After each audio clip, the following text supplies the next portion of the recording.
Selama bertahun-tahun, Indonesia dan Malaysia dikenal sebagai dua raksasa yang mendominasi industri minyak sawit dunia. Kedua negara ini memasok kebutuhan berbagai negara di Asia, Eropa, Timur Tengah, hingga Afrika. Ketika berbicara tentang sawit, hampir tidak mungkin mengabaikan peran Indonesia dan Malaysia. Namun dalam beberapa waktu terakhir, muncul sebuah fenomena yang membuat banyak pengamat ekonomi mulai mengernyitkan dahi. Ketika ekspor sawit Malaysia mengalami penurunan cukup tajam dan stok mereka terus menumpuk di gudang penyimpanan, perhatian dunia ternyata tidak sepenuhnya tertuju kepada Malaysia. Sebaliknya, nama yang justru paling sering muncul dalam berbagai laporan, analisis pasar, dan pembahasan para investor adalah Indonesia. Situasi ini memunculkan sebuah pertanyaan yang sangat menarik. Jika Indonesia dan Malaysia sama-sama merupakan produsen sawit terbesar dunia, mengapa setiap kali terjadi perubahan besar di industri sawit regional, perhatian pasar global justru tertuju kepada Indonesia? Pertanyaan ini semakin menarik ketika melihat data terbaru yang dirilis industri sawit. Pada Mei 2026, stok minyak sawit Malaysia tercatat mencapai sekitar 2,43 juta ton.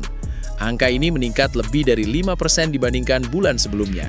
Dalam hitungan nyata, berarti ada tambahan sekitar 120.000 ton minyak sawit yang masuk ke gudang hanya dalam waktu 1 bulan. Di sisi lain, ekspor sawit Malaysia justru mengalami penurunan sekitar 14,5% dan hanya berada di kisaran 1,11 juta ton. Bagi masyarakat umum, angka-angka tersebut mungkin terlihat biasa saja. Namun bagi para pelaku industri komoditas global, kondisi seperti ini merupakan sinyal yang tidak bisa dianggap remeh. Sawit diproduksi untuk dijual dan digunakan, bukan untuk terus menumpuk di gudang.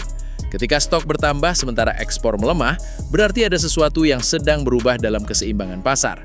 Semakin banyak stok yang tersimpan, semakin besar pula biaya yang harus ditanggung perusahaan untuk penyimpanan. Selain itu, produk yang terlalu lama berada di gudang juga dapat menghadapi resiko penurunan kualitas.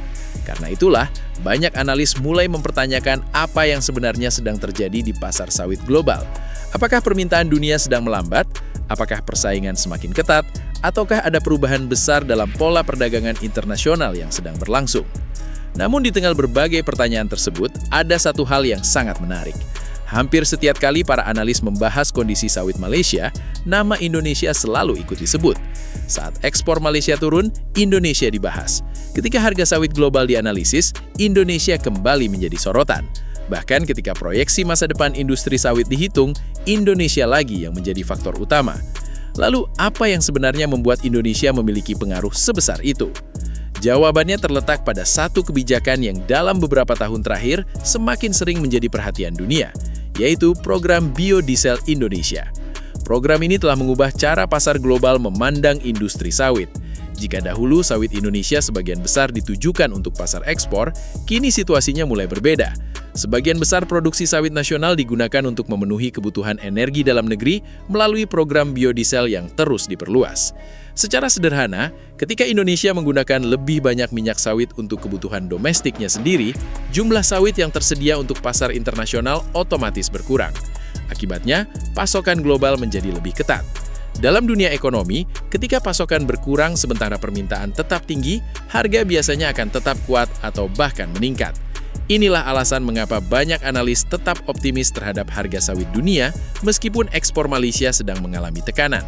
Mereka melihat bahwa kebijakan biodiesel Indonesia mampu menjaga keseimbangan pasar global dan mencegah harga jatuh terlalu dalam. Dengan kata lain, keputusan yang dibuat di Jakarta kini dapat memengaruhi kondisi pasar yang membentang dari Asia hingga Eropa. Namun, di balik optimisme tersebut, terdapat fakta yang jauh lebih menarik. Jika harga sawit dunia sangat dipengaruhi oleh kebijakan Indonesia, maka muncul pertanyaan yang lebih besar. Siapa sebenarnya yang sedang menentukan arah pasar global saat ini? Bayangkan sebuah industri di mana para investor internasional harus memperhatikan kebijakan satu negara sebelum mengambil keputusan investasi. Bayangkan para eksportir dari berbagai negara harus menghitung ulang strategi bisnis mereka karena adanya perubahan kebijakan di negara lain. Situasi seperti ini biasanya hanya terjadi ketika sebuah negara memiliki pengaruh yang sangat besar terhadap keseimbangan pasar dunia. Dan dalam industri sawit saat ini, negara tersebut tampaknya adalah Indonesia. Sebagai produsen sawit terbesar dunia, Indonesia memiliki skala produksi yang sulit ditandingi. Produksi yang sangat besar memberikan kemampuan untuk memengaruhi keseimbangan pasokan global. Ketika Indonesia meningkatkan ekspor, pasar dunia langsung merasakan dampaknya. Sebaliknya, ketika Indonesia mengurangi pasokan ekspor karena kebutuhan domestik meningkat, pasar global juga ikut bereaksi. Inilah yang membuat setiap kebijakan Indonesia selalu menjadi perhatian utama para pelaku industri internasional.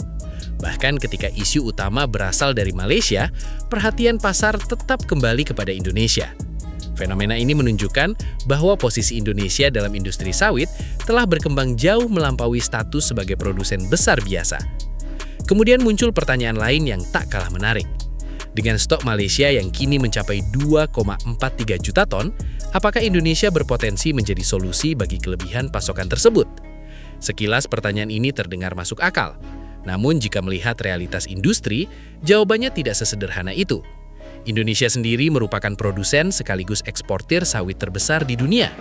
Selain itu, kebutuhan biodiesel nasional yang terus meningkat membuat sebagian besar produksi domestik telah memiliki pasar yang sangat jelas. Dalam kondisi seperti ini, berharap Indonesia menyerap kelebihan stok sawit Malaysia menjadi sesuatu yang cukup sulit dibayangkan. Secara logika bisnis, hal tersebut tidak terlalu realistis. Ibarat seorang pedagang beras berharap seluruh stoknya dibeli oleh pedagang lain yang justru memiliki persediaan lebih besar dari dirinya sendiri. Meskipun demikian, penting untuk dipahami bahwa tekanan ekspor yang dialami Malaysia tidak sepenuhnya disebabkan oleh Indonesia. Pasar global jauh lebih kompleks dibandingkan sekedar persaingan dua negara. Ada banyak faktor lain yang turut memengaruhi pergerakan industri sawit dunia, mulai dari kondisi ekonomi global, perubahan pola konsumsi masyarakat, kebijakan perdagangan internasional, hingga fluktuasi nilai tukar mata uang. Namun di tengah kompleksitas tersebut, terdapat satu fakta yang semakin sulit dibantah. Indonesia kini telah menjadi variabel yang wajib diperhitungkan dalam setiap pembahasan mengenai industri sawit dunia. Semakin sering nama Indonesia muncul dalam berbagai laporan dan analisis internasional, semakin jelas bahwa posisi negara ini telah berkembang menjadi pemain strategis yang memiliki pengaruh besar terhadap arah pasar global. Pada akhirnya, angka-angka yang muncul hari ini mungkin hanya terlihat sebagai data ekonomi biasa. Stok Malaysia naik menjadi 2,43 juta ton. Ekspor mereka turun menjadi 1,11 juta ton. Harga sawit dunia masih bertahan relatif kuat.